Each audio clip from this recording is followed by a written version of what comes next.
Hello, the one and only Xylophony here with another ARK Survival Evolved Dossier, and this one is going to be on the Diplocaulus. So we have our nice little amphibious lizard looking guy here that's going to be pretty helpful in the game.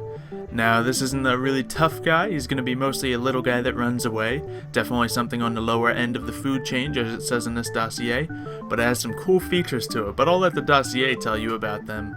So let's get right into it.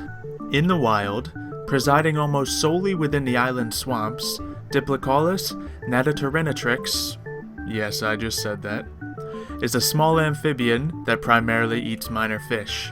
It rounds out what I consider to be the middle bottom of the ecosystem, feeding on the tinier non-insect creatures of the island, while itself being a common snack for the larger carnivores. Because so many creatures prey on it, Diplocaulus has become very skittish and often flees at the first sight of trouble. It uses amphibious nature to escape into whichever environment its predator isn't native to.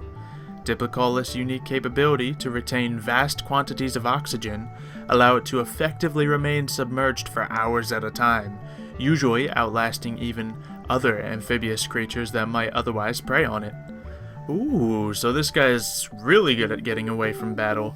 Even if a crocodile's chasing him into the water, he can just go deeper than him and stay submerged for a very long time. So he just won't need to take a breath for hours even.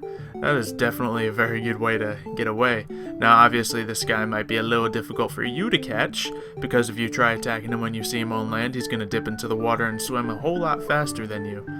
And obviously if you're on a ichthyosaur or something, he's going to run up on land and, well, you're going to be on foot. So it's going to be pretty difficult to catch this guy. Luckily it doesn't seem like there's any necessary resource you need to harvest this guy, so you can just leave him alone for the most time. But when you domesticate them, there are only a few uses for tamed Diplocaulus.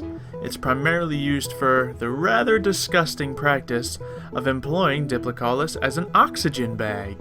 Diplocaulus stores air in the bladders of its head, and divers can suck from these bladders to take deep breaths while submerged, supporting long-term underwater exploration without the use of external gear. Well, ew. This guy may be very useful in early game deep sea diving, before you can set up any diving gear, before you make any stews to couple with your ichthyosaurs. You can just grab one of these guys and go down to the bottom of the ocean, or as deep as you need to go to get your oil and pearls, and take a breath. Now, the process of taking the breath, I hope it's just hit you to take breath, because the whole concept of sucking from its bladders doesn't really pertain to interest me. So, it's really interesting, but I think it's a pretty unique, a very unique system. This guy will be useful in that aspect. Since it's a game, you don't have to be too grossed out about it. Just don't think about what you're doing. You're just getting air from him. That's all it is. So, it'll be interesting to see this guy in the game.